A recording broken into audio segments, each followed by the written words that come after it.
Բարև ձեզ, Ստեփան Գրիգորյան YouTube-յան ալիքի մասնակիցներ։ Ողջունում եմ ձեզ բոլորիդ, այսօր դեկտեմբերի 2-ն է։ Մենք շարունակում ենք մեր աշխատանքը, ես պետք է ասեմ, որ գտնվում եմ Եվրոպայում, մայրաքաղաքներից մեկում, մի քանի միջոցառումներին պետք է մասնակցեմ, երբ որ ամսի 5-ին դեկտեմբերի վերադառնամ Երևան անպայման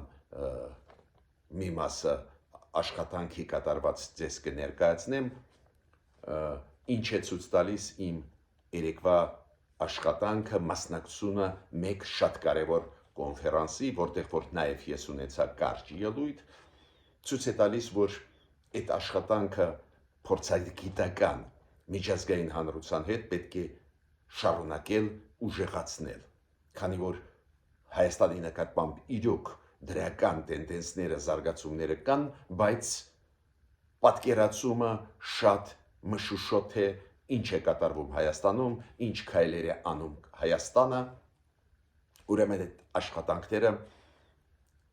անպայման պետք է շարունակել ու վերադառնալուց Երևան անպայման ձեզ կպատմեմ այդ քայլերի մասին, հանդիպումների մասին, անչափ կարևոր հանդիպումների պլանավորում ունենալ ես նաև պաշտոնյաների, Եվրոմիության, ՆԱՏՕ-ի, նաև մի շարք կարևորագույն միջոցառումների։ Հիմա այսօր մինչև սկսելը մեր հանդիպան իմ ելույթի ես խնդրում եմ ձեզ բաժանորդագրվել, կիսվել, լայքել, ինչը անչափ կարևոր է, որ մեր YouTube-յան ալիքը ակտիվ տարածվի։ Ես այսօր ձեզ հետ կխոսեմ միջազգային զարգացումների մասին, այդ զարգացումները եւ հետաքրքիր են եւ այս կամ այն ձևով պարզ է արձագանքում են մեր վրա, օրինակ ռուս-ադրբեջանական հարաբերություններում գնում են ինչ-որ զարգացումներ, ուստեղ հետաքրքիր բաներ կան, օրինակ ոնց բավական կոշտ պատասխանեց Ադրբեջանի պաշտոնյաներից մեկը Ռուսաստանի ասածներին, Ռուսաստանի արտգործնախարարության ասածներին, կխոսենք այն պատերազմի, որը հնարավոր է, ավելի ճիշտ ռազմական գործողությունների ցամաքային Միացյալ Նահանգների Վենեսուելայի դեմ, կխոսենք պարզ է Ուկրաինա Միացյալ Նահանգներ բանակցությունների մասին ու այլ միջազգային հետաքրքիր զարգացումների, որոնք անչափ կարևոր է իմանալ, որ Հայաստանը ճիշտ կողմորոշվի, ճիշտ կարողանա աշխարհում քայլեր անել, դիրքավորվել։ Նայեք, Դոնալդ Տրամպը, դուք գիտեք, մի անգամ չէ, որ հայտարարություններ արել էր կապված Նիկոլաս Մադուրոյի հետ, Վենեսուելայի նախագահի հետ, բռնապետի հետ, ավելին խոսվում է նրա մասին, որ հեռախոսազրույց եղել է Թրամփի Մադուրոյի միջև, ավելին խոսվում է նրա մասին, որ Մադուրոյին առաջարկվեց հրաժարական տալ ու դուրս գալ Ամերիկայից ընտանիքի անդամներով, եթե ուզում են, որ ավելի ծանր հետևանքներ իրենց համար չլինեն։ Դուք գիտեք, որ Դոնալդ Տրամպը հայտարարեց, որ օդը Վենեսուելայի շուրջ վրա օդը փակված է, վերահսկում են ամբողջությամբ ամերիկացիք, խոսվում է նրա մասին, որ ամերիկացի Կարիբյան ավազանում վերահսկում են իրավիճակը, մեծ թվով ռազմանավեր են այնտեղ ամերիկյան Կարիբյան ավազանում, արվում են քայլեր, խոցվում են նավեր, որոնք տեղափոխում են թռմրադեղերը Վենեսուելայից Միացյալ Նահանգներ։ Միացյալ Նահանգները լի են վճռականության այս փոքր դիկտատորի հարցերը լուծել։ Ու չի բացառվում, որ նույնիսկ եթե Մադուրոն հրաժարական չտա, կսկսվեն ցամաքային քայլեր իր դեմ ուղղված, օպերացիա կանցկացվի։ Մադուրոն պատասխանեց իմիջիալոց ամերիկացիներին, որ միայն 1.5 տարի հետո հրաժարական կտա, ուրեմն մենք տեսնում ենք ստեղ բավական լարված զարգացումներ, բայց Միացյալ Նահանգների ցանկությունը շատ հասկանալի է, քանի որ Վենեսուելայի դիկտատորը դարձավ վտանգ ամերիկացիների համար, քանի որ տոննաներով տեղափոխվում են թմրադեղերը դեպի Ամերիկա, դա առողջությունն է ամերիկացիների, անվտանգությունն է Ամերիկայի վտանգի տակ դրվում ու Միացյալ Նահանգները իդեմս Դոնալդ Թրամփի եւ իր ադմինիստրացիայի լի է վճռականության այդ հարցը լուծել։ Նայենք ոնց են լինում զարգացումները, բայց ինչքան հասկացա, այսօր այդ գլխավոր նիստերը Թրամփ հավաքում է վերջնական լուծումները ստանալու համար։ Մենք պարբերաբար ձեզ հետ խոսում ենք հիբրիդային պատերազմների մասին ու ես ձեզ բերում եմ այդ օրինակները հիբրիդային պատերազմի, որ մենք էլ ամեն ինչի պատրաստ լինենք, քանի որ հիբրիդային մեթոդները, հիբրիդային պատերազմի մեթոդները, նաև ինֆորմացիոն ստերը, ինֆորմացիոն պատերազմի մեխանիզմները օգտագործում են մեր դեմ, մենք փայլուն գիտենք, բայց այդ օրինակը շատ հետաքրքիր է, որը օգտագործում է հիմա Բելարուսը Լիտվայի դեմ։ Բելարուսը օթապարիկներ ուղարկում է դեպի Լիտվա։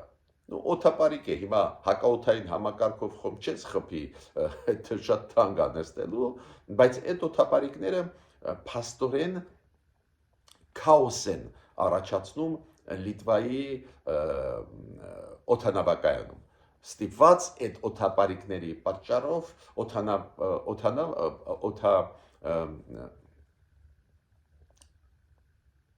аэропорта պարբերաբար լիտվացիք փակում են։ Վիլնյուսի аэропорта մենակ վերջի մեկ շաբաթվա մեջ 2 անգամ փակվեց ու երեք էլ 1 օրով փակվեց։ Դուք հասկանում եք ինչքան լուրջ վնասներ են դա հասցվում տնտեսությանը Լիտվայի, ինչքան լուրջ վնասներ է հասցվում քաղաքացիներին, ովքեր ուշանում են գործով, մեկնում են տարբեր երկրներ, վերադառնում են։ Տեսակ ինչ հիբրիդային պատերազմ է, ոչ զենք կա, ոչ միջազգային նորմերի խախտում կա, ինչ որ օթապարիկ Բելարուսից մտնում է Լիտվա ու փաստորեն аэропортների աշխատանքը խաթարում է, խափանում է։ Ադրբեջան-Ռուսաստան հարաբերություններ, դուք գիտեք, որ մոտավորապես 10 օր առաջ Ռուսաստանը կանչեց Ադրբեջանի դեսպանին, պարոն Մուստաֆայևին, կանչեցին Ռուսաստանի արտգործնախարարություն, հայտնի Միխայել Գալուզինը, փոխարտգործնախարար Ռուսաստանը իր հետ խոսեց նրա մասին, որ պետք է պետությունները վերականգնեն իրենց ստրատեգիկ համագործակցությունը, որը ստորագրեցին 2022 թվականի փետրվարին, դուք հիշում եք, այդ դաշինքը ստորագրությունը ռազմավարական նշանակություն ունեցող ռեալ մենք այն ժամանակ չէինք հասկանում, բայց այսօր հասկանում ենք, ուղղված էր Հայաստանի դեմ ու ինքը հիշեցրեց, որ ունեն այս ձևի ռազմավարական նշանակություն փաստաթուղթ, դա նշանակում է, որ այն 11 ռուս քաղաքացի, ովքեր ձերբակալված են այս տարվա հունիսին Բաքվում, պետք է ազատ արձակվեն, դուք հիշում եք, երկուսին Ադրբեջանը ազատ արձակեց, բայց ճիշտ ասած փոխանակեց այն ադրբեջանցիների հետ, ովքեր գտնվում են բանտում Ռուսաստանի, այդ ադրբեջանցիք կարևոր էին Ադրբեջանի համար, այս երկու լրագրող Ռուսաստանի Սպուտնիկ Ադրբեջան կարևոր էին Ռուսաստանին, այն ադրբեջանցիք Ադրբեջանի համար ու փոխանակեցին, բայց էլի 11 ռուս քաղաքացի գտնվում են Ադրբեջանի բանտում ու ինքը կոչ արեց, որ ազատ արձակեն։ Այդ կոչը չլսվեց, դա է պատճառը, որ 10 օր անց Ռուսաստանը 3 Եկատերինբուրգում նոր նշանակված Ադրբեջանի համայնքի ղեկավարին ձերբակալեց, դրանով ցույց տալով, որ էլի կձերբակալի ում էլ նշանակեն այդ համայնքներում Ադրբեջանի Ռուսաստանում միայն թե ազատեք իր Ռուսաստանի քաղաքացիներին, լարված է բավական վիճակը։ Ավելին Ռուսաստանը հայտարարություն արեց Ռուսաստանի արտգործնախարարությունը, հիշում եք անցած տարվա այն խոցած, խփած ինքնաթիռը Գրոզնի քաղաքի օդում, երբ որ Ռուսաստանի հակաօթային համակարգը խառնեց Ռուսաստանի դրոնները աթեիստները Ադրբեջանի քաղաքացիական ինքնաթիռի հետ ու հակահոտային համակարգը Ռուսաստանի խփեց, այդ ինքնաթիռը կարողացավ միայն հասնել Ակտա ու քաղաք Ղազախստան, բայց կործանվեց, ընկած, զոհվեցին 38 հոգի, Ադրբեջանը ցավոտ դա ընդունեց, ու Ռուսաստանը այդ ցավոտ ընկալմանը մի քանի անգամ անդրադարձել է, նաև անդրադարձավ մի քանի օր առաջ ու այդպես բարեր էին այդ տեքստում Ռուսաստանի արտգործնախարարությանը գրված։ Որոշակի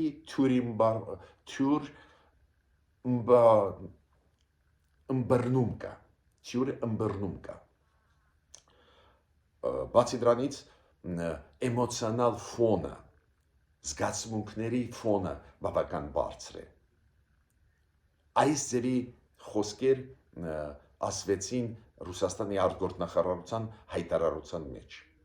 Ու ես ճիշտ ասած սպասում էի այս մի քանի քայլ, որ արեց Ռուսաստանի արտգործնախարարությունը կանչելով Ադրբեջանի դեսպան Մուստաֆայևին, հետո անելով այս հայտարարությունը կործանված խոցած Ռուսաստանի հակաօդային համակարգի կողմից Ադրբեջանի քաղաքացիական ինքնաթիռի այդ խոսքերը թյուրըմբռնում կամ էմոցիոնալ ֆոն բարձր, ինչ կպատասխանի Ադրբեջանը։ Անկեղծ ասած, Ադրբեջանի պատասխանը շատ կոշտ էր ու ես կասեի նույնիսկ ցինիկ։ Ադրբեջանի պատասխանը նա էր, որ Ռուսաստանը, եթե ուզում է, որ հարաբերությունները նորմալանան, ու Ադրբեջանի պաշտոնյան, որը դրա մասին խոսեց, դա Խիկմետ Գաջիևն է, կարևոր դեմք Ալիևի թիմում, ասեց, որ մենք ասել ենք այդ կարծիքը, հիմա էլ կասենք, ինչ պետք է Ռուսաստանը անի, բայց դա նաև խոսվեց Դուշանբեում։ Դուք պետք է հիշեք, Իլխամ Ալիևը գնաց Դուշանբե, ԱՊ-ի երկրների գագաթնաժողով, հիշում եք, ու հանդիպեց հոկտեմբերին Պուտինի հետ։ Ու հիմա Հիկմետ Գաջիևը հիշեցնում է, ինչի մասին այն ժամանակ խոսվեց։ Ինքը ասեց 4 քայլ Մոսկվան պետք է անի, պետք է ի պաշտոնե ներողություն խնդրի, պետք է ամբողջությամբ քննություն անցկացնի օբյեկտիվ, տրանսպարենտ, թափանցիկ, պետք է մեղավորները պատժվեն եւ կոմպենսացիա պետք է տրվի։ Ու վերջում Խաջիևը ուղղակի դա ծաղրել Ռուսաստանի նկատմամբ, ինքը ասեց, այդ դեպքում եւ որոշակի թյուրըմբռնում չի լինի եւ էմոցիոնալ ֆոնը այդքան վատ չի լինի։ Գիտեք, այս պատասխանը ինչ է ինձ հուշում։ Այո, Ռուսաստանի հետ այս ձևի լեզվով պետք է խոսվի։ Այդ լեզուն այսօրվա Պուտինյան Ռուսաստանը հասկանում է։ Մեր լեզուն, երբ որ մենք փորձում ենք քաղաքակիրթ խոսել, չի ընկալվում, դա է պատճառը, որ Ռուսաստանը բոլոր հարցերը տարածաշրջանում լուծում է ի օգուտ Ադրբեջանի, այլ ոչ թե ի օգուտ Հայաստանի։ Մի հարց էլ շատ կարևոր, Ռուսաստանի արտգործնախարարությունը, նաև այդ թվում Ռուսաստանի նախագահ Պուտինի խոսնակ Դմիտրի Պեսկովը արձագանքեցին, գիտեք ինչ երևույթի։ Ուղղակի 1-2 օր առաջ երկու լցանավեր, այս տանկերները, որոնք տեղափոխում են նավթը, խոցվեցին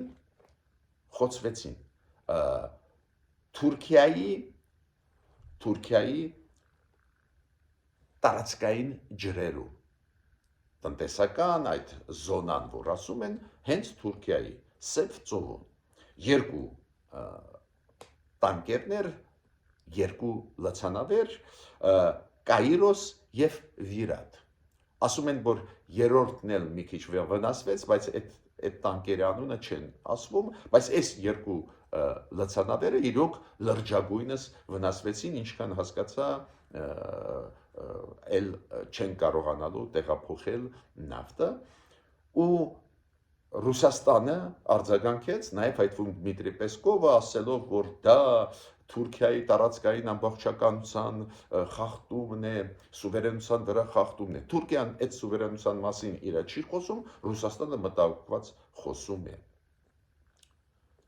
Ու այս լցանավերը, իրենք Նովորոսիիսկից Սև ծովով դուրս են գալիս, գնում էին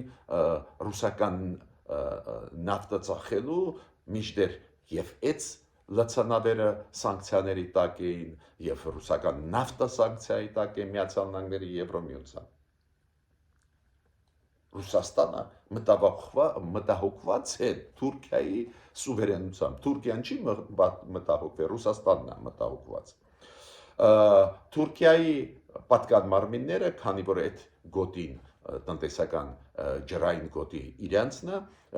իրանք ուսումնասիրություն անցկացրել են ու ասում են այդ լցանավերը խոցվեցին դրսից, դրոններով, ATS-ներով կամ խոցվեցին։ Ոստեղ հարց է առաջանում, ով է խոցե,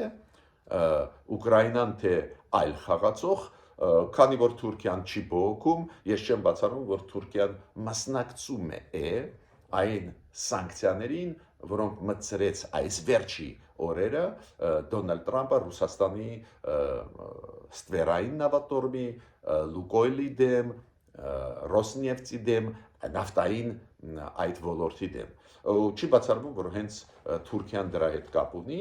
այդ լցանավերի ոչնչացման, քանի որ Թուրքիան միացավ այդ սանկցիաներին։ Տեսեք, ինչքան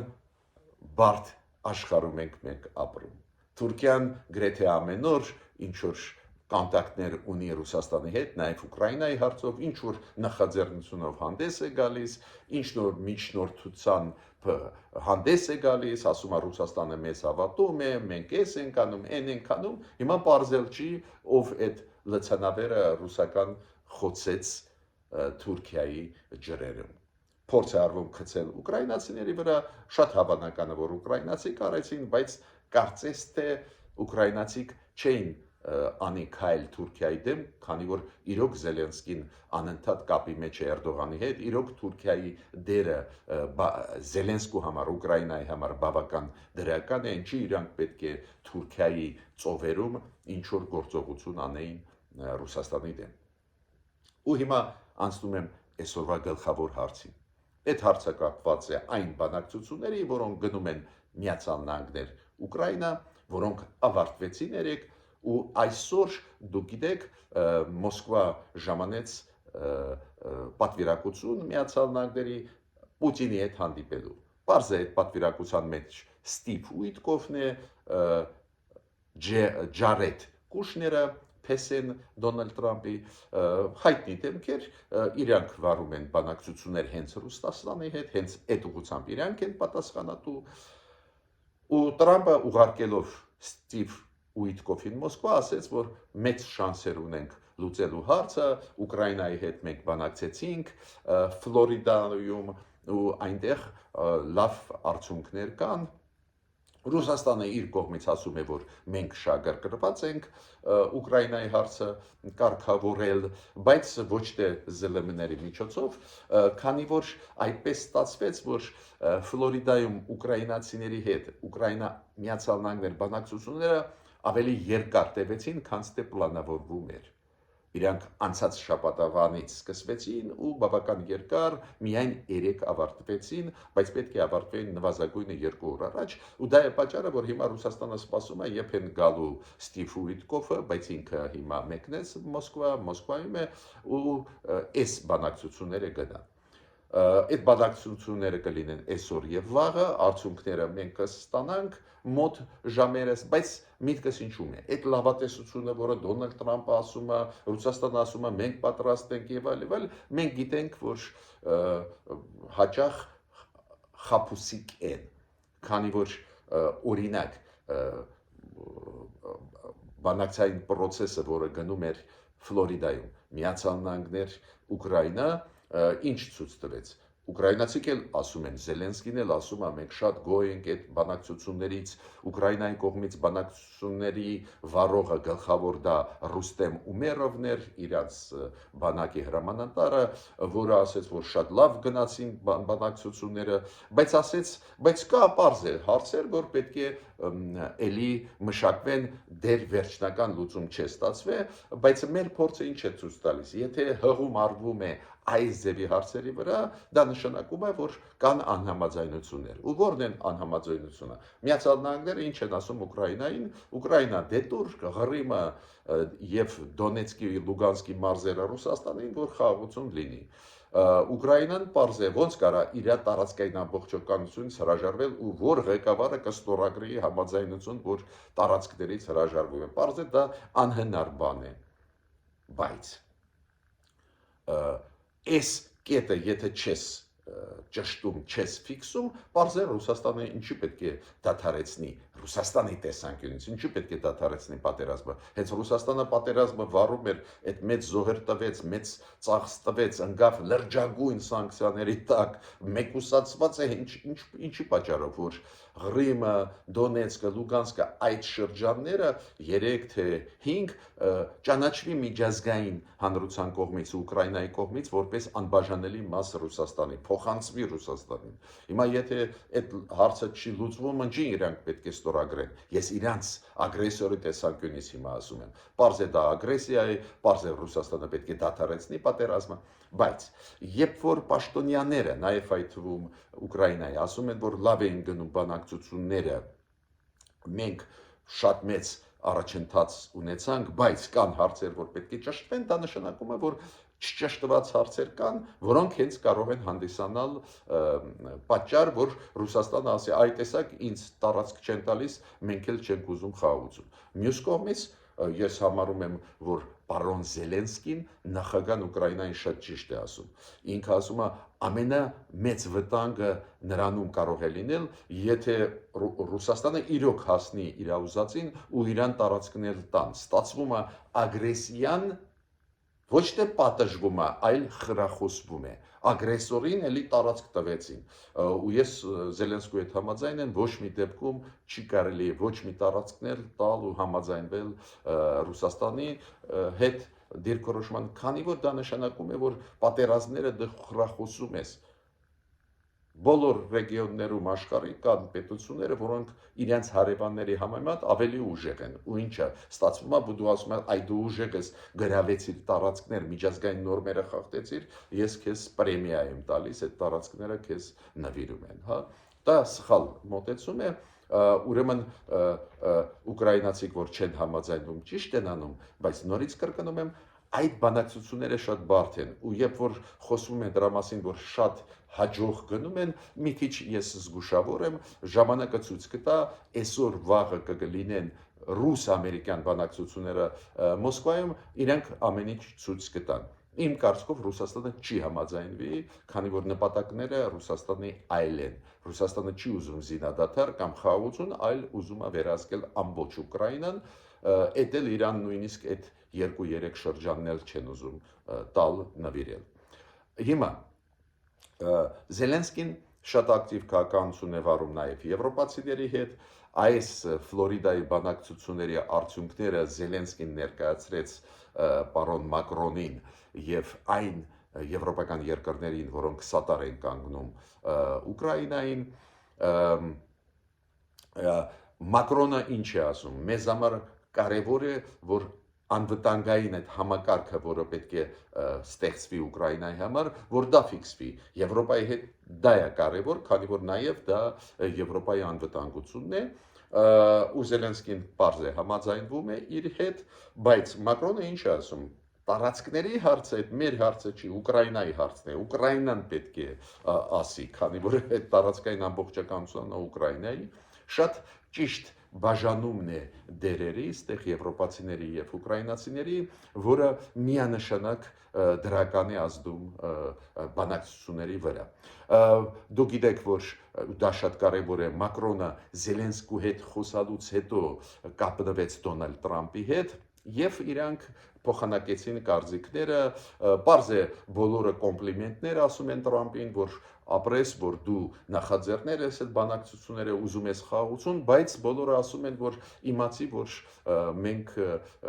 սատար կանգնում ենք Ուկրաինային ու Ուկրաինայի տարածքային ամբողջականությունը հարգում ենք, ուրեմն Ուկրաինայի դիրքորոշումը պետք է հարգվի եւ այլ եւ այլ։ Ու Մակրոնն էլ Տրամփին ասեց, որ գլխավորը անվտանգությունն է Ուկրաինայի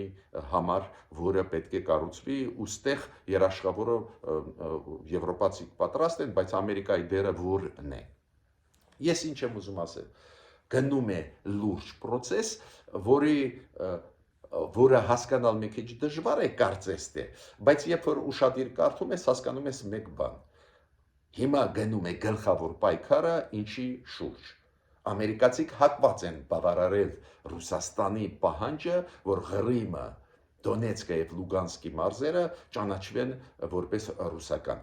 Դե ֆակտո գոնե, դե յուրե ստեր դժվար է ասել, բայց դե ֆակտո ամերիկացիք ուզում են։ Ուկրաինացիք բարձր կյանքում չեն համաձայնվի, Ռուսաստանն էլ հակառակ դեպքում չի կանգնացնի պատերազմը։ Եվրոպացիք բարձ է, ասում են տարածքային հարցերը դա Ուկրաինայի հարցն է, մենք ասում ենք Ամերիկա ինչ երաշխիք դու տալիս ես, որ վաղը նորից Ռուսաստանը չշարունակի պատերազմը։ Ես չեմ հավատում, որ Ռուսաստանը կհամաձայնվի, կոմպրոմիսային քաղաքականությունը դա Պուտինի ճանապարհը չի, այդպես այդ մարդը մտածում, ինքը ամեն ինչ ուզում է ստանալ, ոչ մի բան չտալ, բայց այնուամենայնիվ դրական է, որ գնում են բանակցություններ, բոլորը ուզում են, որ դադարեցվի պատերազմը, բոլորը ուզում են, որ խաղաղություն լինի, նայենք ոնց է զարգանալու իրավիճակը։ Ես ավարտում եմ իմ ելույթը, միջ նոր հանդիպումներ։